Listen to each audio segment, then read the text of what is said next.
सन 2026 चे विधानसभा विधेयक क्रमांक 5 महाराष्ट्र भविष्य कल्याण विधेयक 2026 मांडण्यात आले। चला घ्या पुढे। 293 विरोधी यांनी हे बिल मांडलं का मंजूर झालं? मांडले। ती चर्चा कधी? चर्चा तुमच्या बिलाची चर्चा करायची का नाही?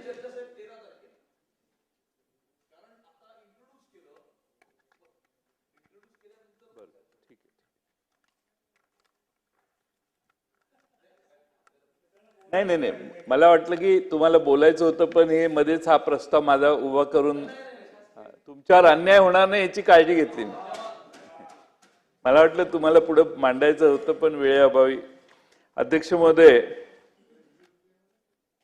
एका अत्यंत महत्त्वाच्या विषयासाठी मी या ठिकाणी बोलायला उभा आहे।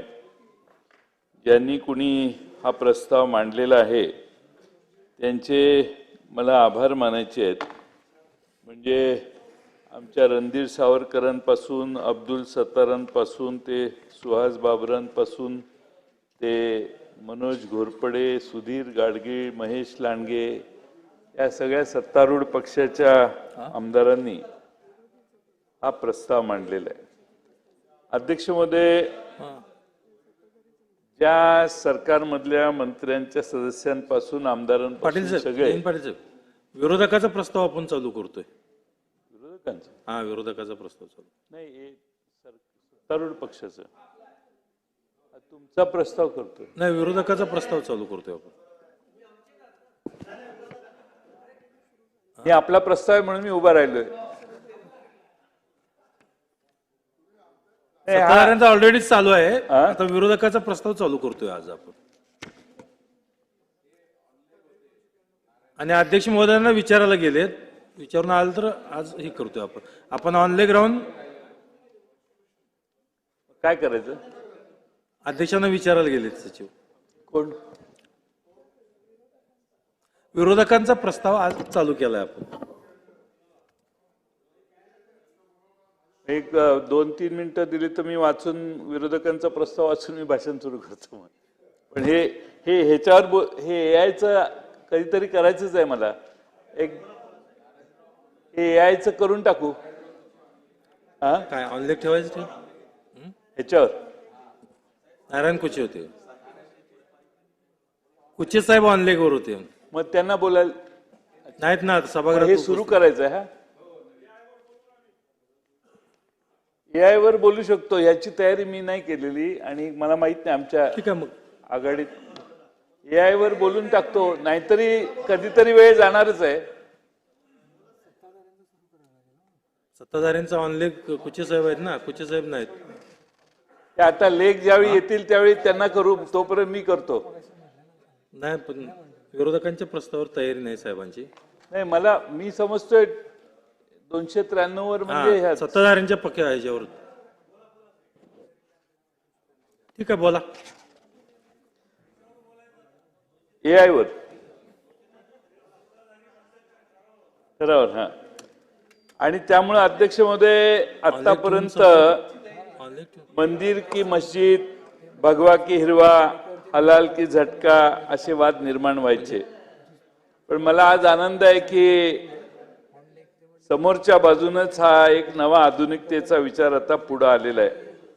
आणि म्हणून त्या सगळ्या सदस्यांचा उल्लेख मी यासाठी केला की एक नवा आशेचा किरण या दृष्टीनं आहे असं म्हटलं तर वावगं ठरणार नाही। अध्यक्ष महोदय, जग झपाट्यानं बदलतंय।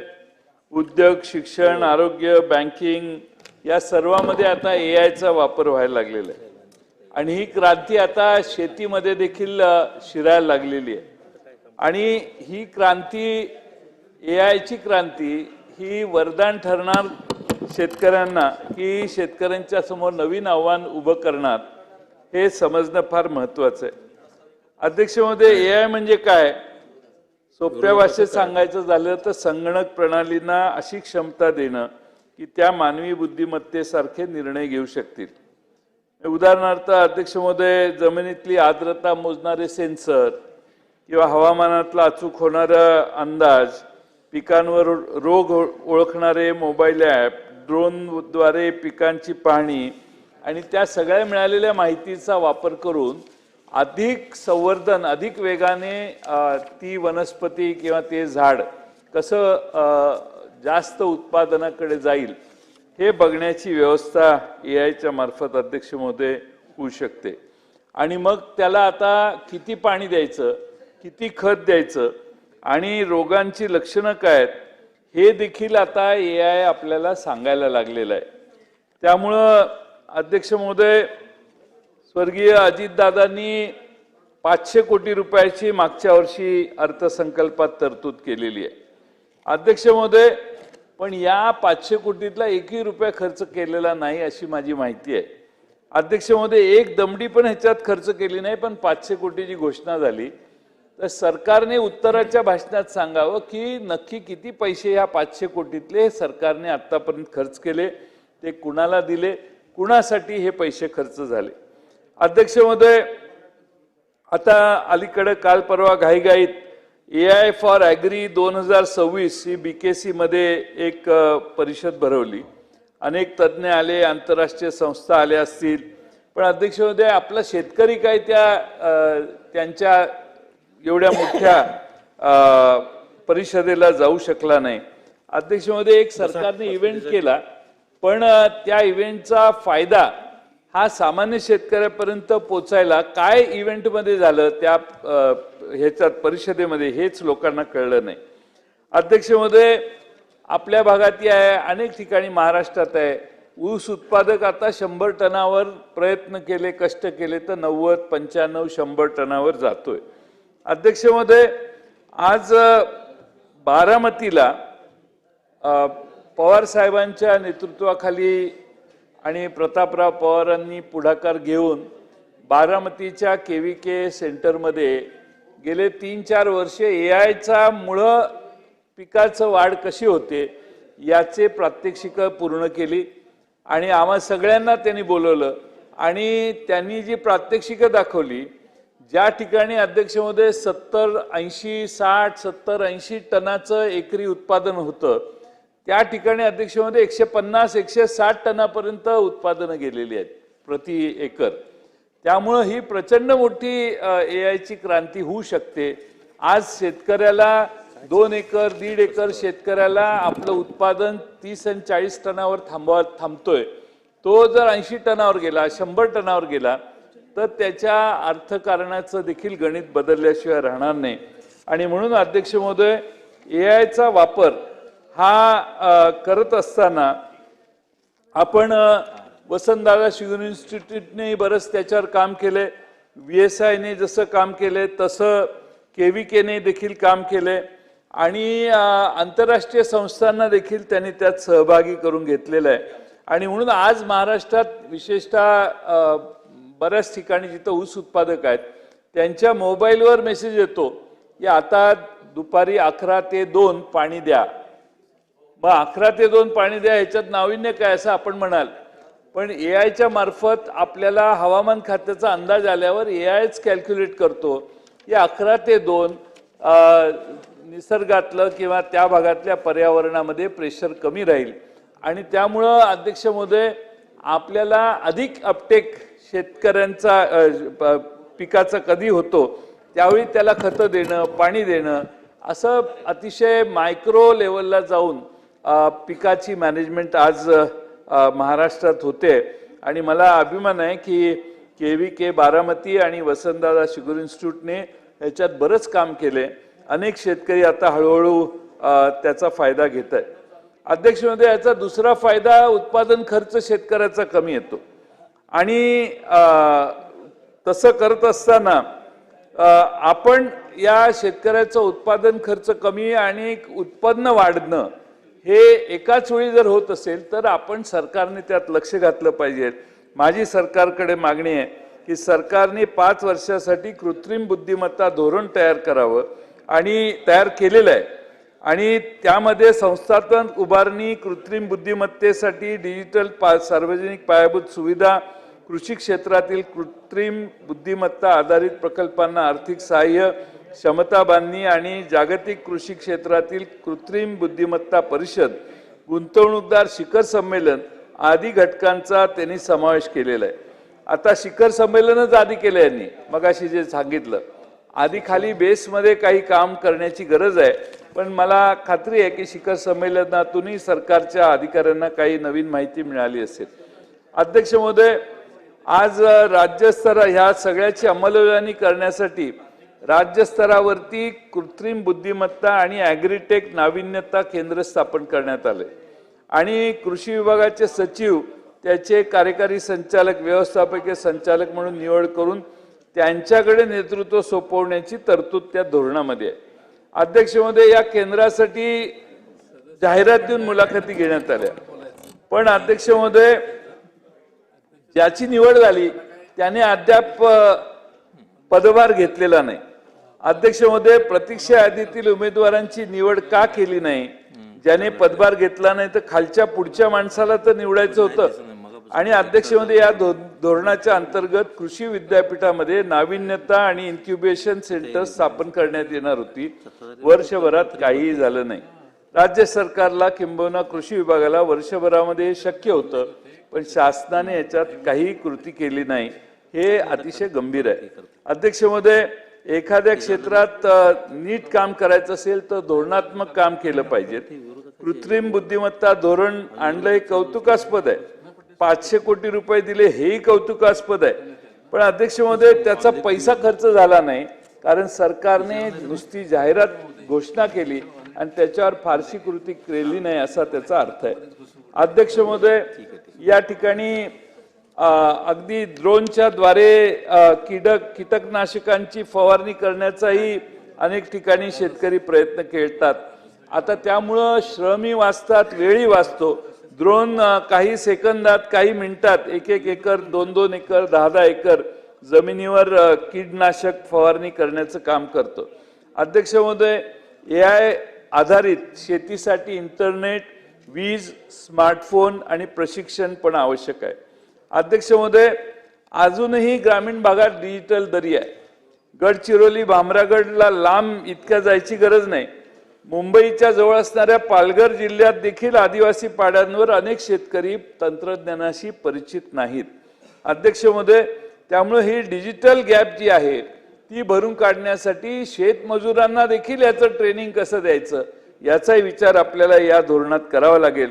नाहीतर ज्या शेतमजुराला AIचा हे मोबाईल आणि हे ॲप वापरण्याचा अनुभव नाही, तो अगदी मजुरीतून देखील बाहेर पडला जाईल. आणि जरा एक्सपर्ट असणारेच मजूर आता हळूहळू शेतीमध्ये पुढच्या 10 वर्षात यायला लागतील. आणि म्हणून हे डिजिटल गॅप जी तयार झालेली आहे ती गॅप भरून काढण्याचा प्रयत्न सरकारने करण्यासाठी 8वी पास झालेल्या, 10वी पास झालेल्या मुलांना देखील या वेगळ्या तंत्रज्ञानाची माहिती गावोगावी किंवा जिल्ह्याच्या ठिकाणी तरी देण्याचं काम सुरू केलं पाहिजे. अध्यक्ष महोदय, आता हवामानाचा फटका आपल्या सगळ्यांनाच बसतोय, शेतकऱ्याला देखील बसतोय. आणि जर AIचा वापर केला तर हे हवामानाचा फटका टळू शकतो आणि त्यासाठी AIची शेती प्रचंड महत्त्वाची आहे असं मला वाटतं. अध्यक्ष महोदय, एकनाथ शिंदे साहेबांनी सुरुवातीला घोषणा केलेली सभागृहात की महाराष्ट्रातला शेतकरी कर्जमुक्त करू. आता अध्यक्ष महोदय, रोज 3 शेतकऱ्यांच्या आत्महत्या होत आहेत आणि अध्यक्ष महोदय, एकूण आत्महत्या करणाऱ्यांपैकी 66% शेतकऱ्यांचं उत्पन्न 1 लाखापेक्षा कमी आहे. अध्यक्ष महोदय, 2014 नंतर भारतीय जनता पक्षाच्या नेत्यांनी घोषणा केलेली की उत्पन्न दुप्पट करणार, पण तशी काही परिस्थिती झाली नाही. आपण जाणकार आहात, आपल्या पंढरपूरच्या मंगळवेढ्यात कुणाचं उत्पन्न दुप्पट झालंय हे अजून तुम्ही तुमच्या PA कळवा आणि एक नाव मागवा, कुणाचंही नाव येणार नाही. कारण खर्चच एवढा वाढत गेलेला आहे की खर्च वाढतोय आणि उत्पन्न आपलं 1 पटाचं 1.25 पट 1.5 पट पर्यंत कदाचित गेलो असू. आणि म्हणून अध्यक्ष महोदय, AIच्या माध्यमातून हे उत्पन्न दुप्पट होण्याचं जे सरकारचं धोरण आहे ते पूर्ण होईल जर सरकारने ही योजना व्यवस्थित राबवली तर. आणि म्हणून अध्यक्ष महोदय, सरकारने पुढाकार घेऊन यावर एक समिती स्थापन करावी आणि अध्यक्ष महोदय, एक चांगला आराखडा तयार करून तो अंमलात आणण्याचं काम करावं. अध्यक्ष महोदय, खरा मूळ प्रश्न आहे उत्पन्न किती काढू, पण शेतमालाला भाव मिळणार का, हा महत्वाचा प्रश्न आहे. दुसरीकडे आता आमच्या चांदवडला नाशिक जिल्ह्यात तालुक्यातल्या शेतकऱ्यांनी आमरण उपोषण केलेलं आहे आणि त्यात आमच्या पक्षाचे तालुका अध्यक्ष आहेत डॉक्टर सयाजीराव गायकवाड यांची उपोषणाच्या तिसऱ्या चौथ्या दिवशी प्रकृती खालावली. ती आमचे सयाजीराव गायकवाड अगदी मरणाच्या दारात होते, पण सरकारकडून दखल घेतली नाही. अध्यक्ष महोदय, या शेतकऱ्यांची मागणी काय आहे? कांदा, मका, सोयाबीन आणि अन्य पिकांना हमीभाव मिळाला पाहिजे, कांदा पिकाला अनुदान मिळालं पाहिजे. यात काही चुकीची मागणी आहे असं मला वाटत नाही. आणि म्हणून अध्यक्ष महोदय, वर बसलेलं दिल्लीतलं सरकार जे आहे त्या निर्यात धोरणावर अचानक बदल करते, शेतकऱ्यांच्यावर अटी शर्ती लावल्या जातात, परिणामी त्यांच्या पिकाला भाव मिळत नाही. कांदा उत्पादक शेतकऱ्याचा माल तर अनेक दिवस पडून राहतो, शेवटी तो माल खराब होतो. आता भारत अमेरिका व्यापार करारामुळे तर त्यांची स्पर्धा आणखीन वाढेल असं मला वाटतंय. आणि त्यामुळे अध्यक्ष महोदय, कांदा उत्पादक किंवा मका उत्पादक किंवा सोयाबीन उत्पादक यांची भारत आणि अमेरिकेचा करार जर झाला की नाही साहेब, तुम्हालाही मंगळवेढ्यात फिरताना त्रास होईल. फार 0% करार आहे, म्हणजे आत येताना माल 0%वर येणार आहे. आणि त्यामुळं मका येणार, सोयाबीन येणार, कांदा येणार आणि आपल्याला किती AI केलं तरी आपलं पोचणार नाही. कारण मंगळवेढ्याचा 2 एकराचा शेतकरी आणि अमेरिकेतल्या मिनेसोटाचा 2000 एकराचा शेतकरी ह्याची स्पर्धा आहे. तुमच्या दारातली गाय 15 लिटर दूध देणार, अमेरिकेतली गाय 50 एकर 60 लिटर 70 लिटर दूध देणार. त्यामुळे अध्यक्ष महोदय, हे फार प्रचंड मोठं संकट आपल्या सर्वांच्या समोर आहे. अध्यक्ष महोदय, कृत्रिम फुलं हेही नवं मोठं आव्हान आहे आणि त्याचा वापर झालाय. काल आणि आज त्याची चर्चा देखील सभागृहात झाली. अध्यक्ष महोदय, मी या ठिकाणी मुद्दामून हे सांगेन की आमच्याकडे द्राक्ष उत्पादक शेतकरी आहेत, नाशिकलाही आहेत.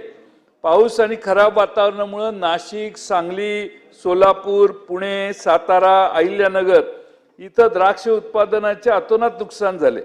नैसर्गिक संकटानंतर आता शेतकरी मानवनिर्मित संकटात सापडलाय.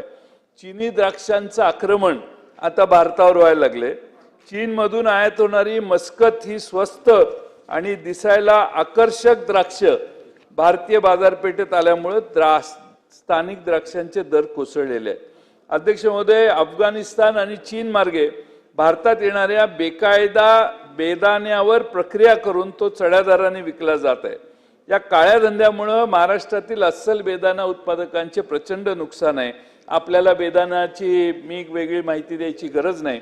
या प्रकरणी सरकारने तातडीने हस्तक्षेप करावा. केंद्र सरकारने या आयातीवर कडक निर्बंध किंवा बंदी घालण्याचा निर्देश द्यावा. आणि अध्यक्ष महोदय, मी मुख्यमंत्री महोदयांनाही हे पत्र दिलेलं आहे. मला पियुष आपले केंद्रीय व्यापार मंत्री यांचंही पत्र आलंय की पुढील कारवाईसाठी योग्य त्या विभागाला मी ते पाठवलंय. पण निर्णय अध्यक्ष नाही. गेले वर्षभर आम्ही ही बाब केंद्राच्या आणि राज्याच्या निदर्शनाला आणतोय, पण अध्यक्ष महोदय निर्णय नाही. आता 1 रुपयाची पीक विमा त्याची परिस्थिती काय झाली आपण सगळे बघताय. अध्यक्ष महोदय, योजना का बंद पडली? कारण प्रचंड भ्रष्टाचार झाला. फायदा सरकारने स्वतःची 1 रुपया शेतकऱ्यांकडून घेतला आणि त्याचा आपण अध्यक्ष महोदय हे विमा काढला. मोठं श्रेय सरकारला मिळालं. पण अध्यक्ष महोदय, विमा कंपन्याचं त्यात जास्त भलं झालं. विमा कंपन्याचं जास्त भलं झालं.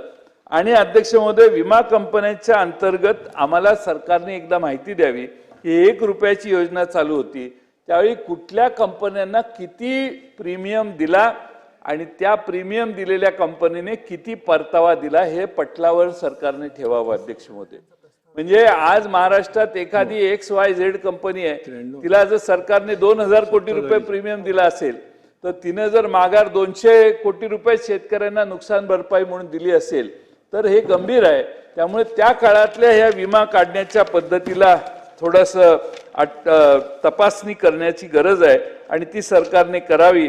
आता सरकारने थोडंसं बदललंय, ट्रिगर बदलले आहेत, काढून टाकले आहेत वगैरे, काल मुख्यमंत्री महोदयांनी सांगितलं. पण त्या काळातली ही चौकशी करावी अशी आमची मागणी आहे. अध्यक्ष महोदय, डेटा ही आता नवी संपत्ती झालेली आहे आणि डेटाच्या जोरावर काहीही होऊ शकतं, म्हणून जगातले सगळे उद्योगपती हे डेटाच्या मागे लागलेले आहेत. आणि आपल्याकडं अध्यक्ष महोदय शेतकऱ्यांचा जमिनीची, उत्पादनाची आणि आर्थिक स्थितीची माहिती आपल्या डेटा म्हणून सुरक्षित राहिली पाहिजे.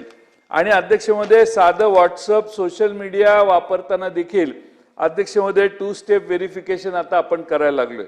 त्यामुळं शेतकऱ्यांचा डेटा सुरक्षित कसा ठेवणार आणि AI सारखं तंत्रज्ञान असताना डेटा सुरक्षिततेसाठी काय ठोस उपाययोजना सरकार करणार हेही, आणि त्यासाठी काय कायदे करणार याचंही उत्तर सभागृहात सरकारने द्यावं अशी आमची मागणी आहे. AIच्या जगात प्रवेश करताना सर्वात मोठं आव्हान आहे ते म्हणजे नोकर कपातीचं. माझं तर मत असं झालेलं आहे की हे आपली सगळी पोरं कॉम्प्युटर इंजिनियर झाली, सगळे वर गेली आणि कुठल्याही गावात गेलं तर कुठे आहेस तू, तर पुण्याला आहेस, बेंगलोरला आहेस, मुंबईला आहेस, कुठं काम करतो तर IT कंपनीत काम करतो. तर त्यांच्या नोकऱ्या जाण्याची देखील शक्यता AIच्या प्रगतिशील, AIचे प्रगत असणाऱ्या, अतिप्रगत AIच्या मुळे आता त्यांच्यावरही कुऱ्हाड येण्याची शक्यता वाटते. अजून कोणी ऍडमिट करत नाही, पण मला वाटतं की पुढच्या 5-1 वर्षात अच्छा एक पाटील म्हणून कोणतरी आहे अमेरिकेत, त्यानं तर असं ऍप तयार केलेलं आहे की माणसांची गरजच नाही, ते ऍपच फायनल डिझाईन याचं आवश्यक ते डिझाईन तयार करून देतं. त्याला माणसांची गरजही लागत नाही. आणि त्यामुळं डेटा हा फार महत्त्वाचा आहे आणि त्याच्याबरोबरच आपल्या नोकर कपातीचं या व्यवस्थेवर असणारं जे टांगती तलवार आहे त्याचाही विचार सरकारने करून पुढच्या 10 वर्षात आपल्या तरुण मुलांच्यावर काय संकट येणार याचाही विचार सरकारने करावा. अध्यक्ष महोदय, 2011च्या जनगणनेनुसार महाराष्ट्रामध्ये 65-70 लाख शेतमजूर होते. आता मध्ये जनगणना झाली नाही, पण 10-15 वर्षात बरीच ही संख्या वाढली असेल. विशेषतः विदर्भ, मराठवाडा, उत्तर महाराष्ट्रात शेतमजुरांचं प्रमाण देखील लक्षणीय आहे. आणि म्हणून अध्यक्ष महोदय, हा प्रगतिशील असणारे या तंत्रज्ञानाकडे सरकारने काळजीपूर्वक बघावं. AI आधारित यंत्र, ड्रोन, स्मार्ट हार्वेस्टर, रोबोटिक्स, तंत्रज्ञान यंत्रे वापरण्यात आल्याने रोजगारात घट जर झाली तर काय, हाही प्रश्न आपण लक्षात घेतला पाहिजे. अध्यक्ष महोदय, मी मगाशी सांगितलं तसं स्किल गॅप ही देखील फार मोठे आव्हान आहे आणि त्याकडे सरकारने लक्ष दिलं पाहिजे. शेतमजुरांच्या स्किलमध्ये सुधारणा करण्याचा प्रयत्न केला पाहिजे. अध्यक्ष महोदय, मुख्यमंत्री बळीराजा पानंद रस्ते योजना जाहीर करण्यात आली. मनरेगा, इतर 13 योजना, CSR निधीमधून पैसा उभा केला जाणार आहे. मोठा आकडा दिसतोय याच्यात, सरकार जाहीर करते ते, पण प्रत्यक्ष कामं रखडण्याचा देखील प्रकार व्हायला लागलेला आहे. अध्यक्ष महोदय, या ठिकाणी मी काही प्रश्न सभागृहात उपस्थित करू इच्छितो की या योजनेअंतर्गत किती किलोमीटर पानंद रस्त्याचं काम पूर्ण झालं, किती कामे मंजूर होऊन देखील अद्याप सुरू झाली नाहीत, कामाच्या दर्जाबाबत तक्रारी किती आल्या आणि तांत्रिक तपासणीसाठी स्वतंत्र समिती आहे का, या प्रश्नाला देखील उत्तराच्या भाषणात उत्तरं यावीत अशी आमची विनंती आहे. सरकारने मोठ्या धडाक्यात योजना सुरू केली, कोट्यावधी रुपयांचे जाहीर केलं, पण खाली काय तेवढं काय फार विशेष काम चाललेलं नाही हे या ठिकाणी सांगतो. अध्यक्ष महोदय, पानंद रस्ते हे फार जिव्हाळ्याचा विषय आहे आणि तेच रस्ते शाळकरी मुलांसाठी वापरले जातात. आजारी व्यक्तींना हॉस्पिटलमध्ये नेण्यासाठी तोच रस्ता वापरतो. दूध वाहतुकीसाठी देखील तोच रस्ता आपण वापरतो. त्यामुळं फक्त पानंद रस्ते म्हणजे शेतीसाठी नाही, तर ग्रामीण विकासाची जीवनरेखा म्हणून त्या पानंद रस्त्याकडे बघून ही योजना गांभीर्याने सरकारने पूर्ण करावी.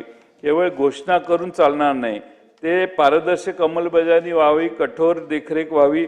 आणि अध्यक्ष महोदय, ग्रामीण महाराष्ट्र मजबूत करायचं असेल तर योजना ही कागदावर नाही तर शेताच्या बांधावर असली पाहिजे. रस्ता असा असला पाहिजे की पावसाळ्यात ट्रॅक्टर अडकू नये, ॲम्ब्युलन्स पोचावी आणि शेतमाल त्याचा वेळेवर बाजारात जावा. अध्यक्ष, आणखीन एका प्रश्नाला मी स्पर्श करतो. अध्यक्ष महोदय, राज्यात वन्य प्राण्यांचा प्रश्न गंभीर होत चाललाय. बिबटे, वाघ, इतर प्राण्यांमुळे मानवी जीवितहानी, पशुधनाची हानी, नुकसान, पिकांचं नुकसान वाढतंय.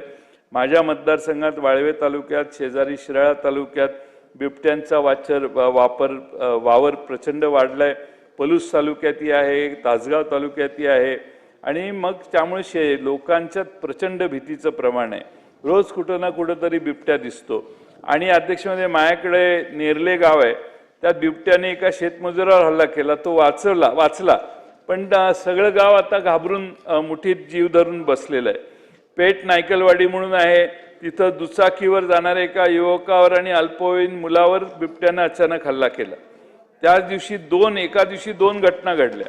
परवा शिराळा तालुक्यात करमाळे गावात बिबट्या कुत्र्याचा पाठलाग करत असताना कुत्र्याच्या मागे जाताना घरातच घुसला बिबट्या. कारण कुत्रा घरात गेल्यावर बिबट्या पण त्या घरात गेला. कालची पुढारीची बातमी आहे, काल परवाची. शिराळा तालुक्यात बिबट्या आणि त्यांच्या पिल्लांची संख्या अंदाजे अध्यक्ष महोदय 500च्या वर आहे. त्यामुळे प्रचंड दहशतीखाली लोक वागतायत. म्हणून लोकांची मागणी आहे की दिवसा वीज द्या. म्हणजे वाळवे तालुका आणि शिराळा तालुका इथल्या आमच्या आणि मिरज तालुक्याचा काही भाग इथल्या आमच्या शेतकऱ्यांची मागणी आहे की बिबट्याला रात्री संध्याकाळी 6 नंतर शेताकडे जाणं आणि येणंही अवघड आहे. त्यामुळे दिवसा वीज द्या. आम्ही शेतीला पाणी आमच्या दिवसा पाजण्याचं काम करतो. इकडे राहुरी तालुका किंवा संगमनेर तालुका इकडेही आहे. जुन्नर तालुक्यात प्रचंड वाढ आहे अध्यक्ष महोदय बिबट्यांची. आणि त्यामुळं पाळीव जनावरं देखील भक्ष्यस्थानी पडतायत. निरपराध शेतकरी, मुलांवर हल्ले होत आहेत. आणि म्हणून वन्यजीव कायद्यात बदल करण्यासाठी एक भव्य मोर्चा काढण्यात आला. माननीय पंतप्रधान नरेंद्र मोदी साहेबांना शेतकऱ्यांच्या वतीने तब्बल 20,000 पत्रे आज पाठवण्यात आलेली आहेत. अध्यक्ष महोदय, सरकार काय सांगतं, या बिबट्याला शेड्यूल 1 मधून शेड्यूल 2 मध्ये टाकण्याचा वर्गीकरणाचा प्रस्ताव आमच्या विचाराधीन आहे. विचाराधीन म्हणजे माणसांना वेळ काढून धोरणं वाटतं, विश्वास वाटत नाही. त्यामुळे एआयचा वापर करून, ड्रोन टेक्नॉलॉजीचा वापर करून बिबट्याचा शोध घेऊन त्यांना योग्य ठिकाणी सोडणं महत्त्वाचं आहे. बिबट्याला मारा असं कोणी म्हणणार नाही किंवा शूट ॲट साईट अशी ऑर्डर सरकारकडून द्यावी अशी मागणी कोणी करणार नाही. पण अध्यक्ष महोदय, आता पूर्वी संकल्प काय, कल्पना फॉरेस्ट डिपार्टमेंटची काय होती, अभिमन्यूजी, सरकार असं सांगायचं अधिकाऱ्यांनी सांगितल्याप्रमाणे की बिबट्याबरोबर राहायची आता सवय करा, असं उत्तर आहे सभागृहात. आपल्या मुनगंटीवार साहेबांनी दिले की बिबट्या सहजीवनाचा आनंद घ्या. आता सहजीवनाचा आनंद घेतला, पण ते बिबटेच अंगावर यायला लागल्यामुळं आता तरी त्या बिबट्यांना पाकडून जवळच्या जंगलात सोडा. जंगलाला जरा चांगलं फेन्सिंग करा. बिबटे आतून बाहेर येणार नाहीत अशी व्यवस्था करा. आणखीन काही भक्ष्य बिबट्यांसाठी आत सोडायचं असेल तर बाहेरून तयार करून आत सोडा. काय आत सोडा अध्यक्ष महोदय. त्यामुळं माझी विनंती आहे की हा सरकारने प्रायोरिटीनं बिबट्या हा विषय हाताळला पाहिजे. माननीय मुख्यमंत्र्यांच्या आणि गणेश नाईक साहेब आमचे फॉरेस्ट मंत्री आहेत, या दोघांनी मिटिंग घ्याव्यात आणि हा अधिवेशन पूर्ण होण्याच्या आधी बिबट्याचं काय करणार तेवढं सांगा. बाकी सगळं तुमचं, आम्हाला काहीच नको तुमच्याकडून, फक्त बिबटे तुमचे आवरा एवढीच मागणी जनता करते. तुमचे म्हणजे सरकारचे नाहीत, पण जे बाहेर आले ते बिबट्यांना आवरायला फॉरेस्ट डिपार्टमेंटला काही करताच येत नाहीये. कारण पिंजरा लावायचा तर त्याने माणसावर हल्ला केला पाहिजे. माणसावर हल्ला केला की मग हे त्याला पकडायला पिंजरा पाठवणार. त्यामुळे फॉरेस्ट डिपार्टमेंटला सूचना द्या की बिबट्यांची संख्या कमी करण्यासाठी सगळीकडे पिंजरे लावून ते तिथल्या जे काही जंगल असेल स्पेसिफाईड त्या जंगलात बिबटे सोडण्याचं काम करावं. अधिक अध्यक्षमध्ये मर्यादित अधिक पिंजरे बसवा, रात्रीची गस्त वाढवा, ड्रोनद्वारे सर्वेक्षण करा, CCTV कॅमेरे बसवा. पण वन्यजीव हल्ल्यात मृत्यू झालेल्या व्यक्तीच्या कुटुंबातील एका सदस्याला शासकीय नोकरी देण्याची घोषणा करण्यात आलेली. आतापर्यंत किती प्रकरणामध्ये प्रत्यक्ष नियुक्ती झाली? नियुक्तीसाठी कालमर्यादा निश्चित आहे का? पात्रता निकष सुलभ केले आहेत का? अनेक कुटुंबांना नुकसान भरपाई मिळण्यासाठी महिनोन्महिने फिरावे लागते, काहींना तर मिळतच नाही. ही शोकांतिका आहे. यावरही सरकारने गांभीर्याने विचार करावा अशी विनंती करतो. AI हा विषय महत्त्वाचा आहे आणि म्हणून सरकारने लोकप्रतिनिधींचे दोन लोकप्रतिनिधी घेऊन आणि सरकारचे अधिकारी घेऊन एक टास्क फोर्स करावा.